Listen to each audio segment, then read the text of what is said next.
ویسے میرے لیے سب سے زندگی کا افسوس کا دن وہ تھا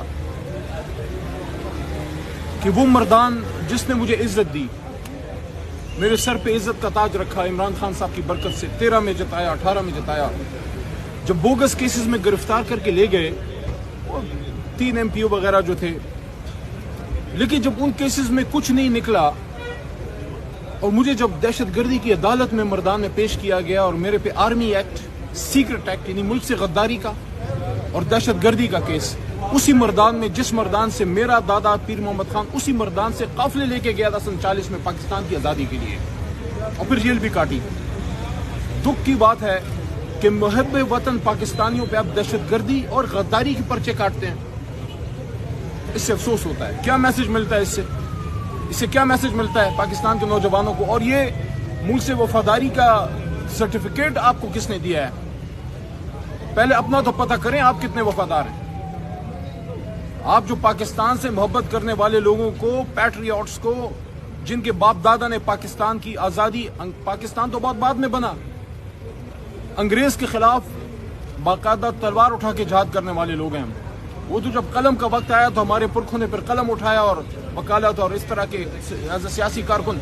تو یہ ایک رجحان، یہ ایک ٹرینڈ بہت غلط ہے۔ عدالتوں پہ میرا سوال سب سے بڑا یہ ہے کہ اگر ان پچھلے 2 سالوں میں کوئی ایک بڑا کیس بن سکتا تھا وہ یہ تھا کہ بین الاقوامی ایما پہ 25 کروڑ لوگوں کی نمائندہ حکومت کو کیوں الٹا گیا، اس کی جوڈیشل انکوائری کیوں نہیں ہوتی؟ عطا بندیال صاحب بھی چلے گئے، قاضی صاحب بھی جانے والے ہیں۔ قاضی فائز عیسیٰ صاحب سے پوچھنا چاہتا ہوں، اچھا آپ کر رہے ہیں، پرانے کیسز اٹھا رہے ہیں، آپ فیض آباد کا کیس اٹھا رہے ہیں، یا آپ نے بھٹو صاحب کا 50 سالہ پرانا کیس اٹھایا، وہ تو 50 سال پہلے گزر گئے۔ آج کی نوجوان نسل یہ سوال کرتی ہے کہ کیا عمران خان صاحب کو 50 سال بعد انصاف ملے گا؟ اس کیس کی انکوائری نہیں ہونی چاہیے کہ آخر کوئی تو وجہ تھی جو امریکی ایما پہ یہ مداخلت ہوئی، اس کی انویسٹیگیشن ہونی چاہیے۔ اسی وقت عمران خان صاحب نے بطور وزیر اعظم لیٹر لکھا تھا صدر مملکت کو، اس وقت کے چیف جسٹس کو۔ لوگ آتے جاتے رہتے ہیں، سیٹ رہتی ہے، چیف جسٹس کی اس سیٹ کے پاس آج بھی وہ لیٹر امانت ہے کہ اس کی انویسٹیگیشن ہو۔ رات کے 12 بجے کیوں پریزن وینز آئیں پارلیمنٹ کے باہر؟ تو بہرحال جو مجھ پہ کیس ہے یہ ہم بھگتیں گے، کوئی ایشو نہیں ہے، ہمارے بھائی ہمارے ساتھ ہیں، ہمیں کوئی فکر نہیں ہے۔ لیکن انشاءاللہ العزیز میں قوم کو یہ کہنا چاہتا ہوں کہ عمران خان صاحب آپ کے لیے مضبوط کھڑے ہیں، ہمیں اللہ نے توفیق دی ان کے ساتھ کھڑے ہونے کی۔ میں نہیں کھڑا تھا، یہ مجھے اللہ نے کھڑا کیا، ورنہ انسان کی کوئی بساط نہیں ہے۔ جو لوگ چھوڑ کے چلے گئے وہ بھی ہماری طرح عمران خان صاحب سے محبت کرنے والے لوگ، تو اللہ کسی کو چن لیتا ہے کھڑے ہونے کے لیے، شہریار افریدی کو، مراد کو، اس طرح بہت۔ یہ نعیم اس کے ماتھے سے خون بہا، وہ دن ہم نہیں بھول سکتے جب یہ عمران خان کے ساتھ کھڑے تھے۔ اور آخری بات، میری زندگی کی کچھ یادوں میں کچھ یادیں ہم نہیں بھول سکتے۔ ایک وہ تھی جب چیف جسٹس آف پاکستان کو کالر سے پکڑ کے شرائع دستور پہ کھینچا گیا تھا، وہ ہم نہیں بھول سکتے۔